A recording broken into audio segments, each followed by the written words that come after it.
Today I'm talking about Marg Hickey's The Creeper, and as someone that's not a big crime reader, she is genuinely brilliant. I love Marg Hickey. I love Marg Hickey as a writer and as a person. She's genuinely a warm and an engaging person. If you ever get the chance to hear her talk and do one of her author talks, jump at it. She's amazing. And as a writer, she is brilliant. The suspense and the guessing game of The Creeper right up until the end was fantastic. I genuinely didn't know. I had a few ideas, and then you're sort of thinking, maybe is it going to be this way? And I don't want to give away spoilers, but for a while I was thinking it was leading down this one particular track, and oh god, I want to spoil this. But it was wrong. It was genuinely wrong. I had the wrong idea of it completely. I love this writing. Margaret, I should call her Margaret, but I've met her personally, so she gets called Margaret Hickey. What she does is she takes you to places in Australia. Like her first novel, which I've read, Cutter's End, takes you onto that desolate highway in the Australian outback and really supplants you there. I haven't read her next two novels, but I sort of jumped ahead to the Creeper, which is on a different thread. So it's a standalone, or it might be the first of a series, I don't know. But for now, we'll say it's a standalone. So I jumped into that, and it is, she puts up in the high country in Victoria, sort of think around the Mansfield sort of area. That's where I envision it, sort of, like in that foothills over, Kelly country and all that sort of, but then up into the mountains, that's sort of your base, and then you go up into the mountains.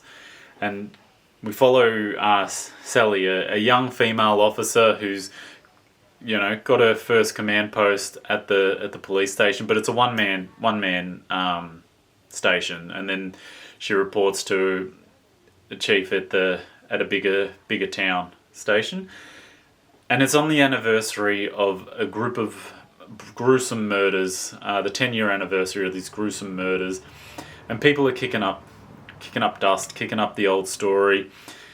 Especially the Durant family, they don't believe it was their brother. Lex doesn't believe it was his brother Bill, who was supposedly did this murder-suicide 10 years earlier, and it just doesn't make sense that he'd do it.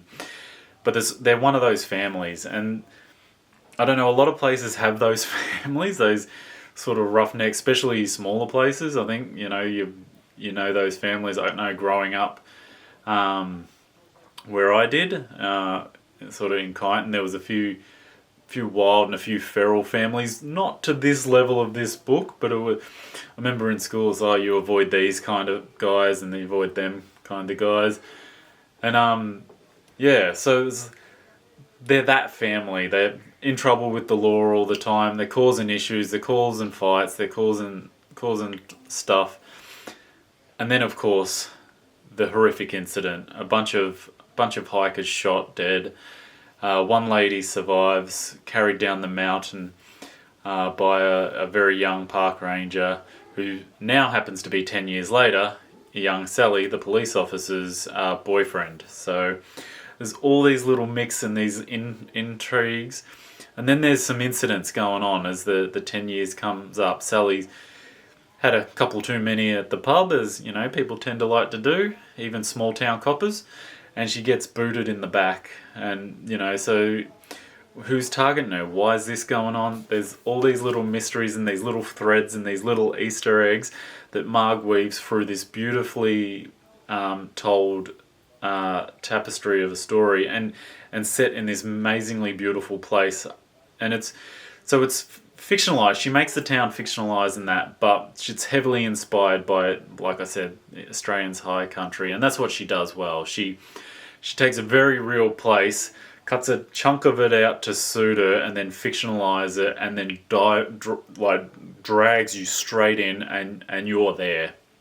You know, her landscape writing and her settings and that are so brilliantly told. You really feel you're up amongst the high country and out and about in the bush and wondering, you know, are we going to get signal as this mystery unfolds and kicks off. So the story follows the 10 years earlier and the current plot, and it's really, yeah, I can't praise her enough. She's, without spoiling it, usually I don't like to give spoilers. I try not to give spoilers, but it really had me right to the end. I was so engrossed in this, and I just wanted to finish it. It's taken a little bit longer, a lot of reading, not a lot of time for reading at the moment, but yeah, it was an absolutely brilliant book.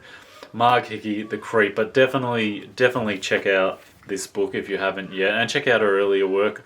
I've only read one of them, but apparently the other two that follow are brilliant, and I do have them somewhere. I will eventually get to them too. But I'm not a big crime reader, but I love these crime books. They really took me there, and fantastic read. And if you have a chance to see Marg do a talk, go see her do a talk. She is so generous with her time. She is such a wonderful human being. I would, yeah, highly recommend go and see her do an author talk. She's a fantastic lady, genuinely one of the queen of Australian rural crime fiction. I know we've got another one that's pretty amazing too, but I haven't read that lady's stuff and I don't know it, but I do know Marg Hickey, and she's amazing. So The Creeper, incredible read. Highly recommend it. Happy reading, and subscribe and follow for more.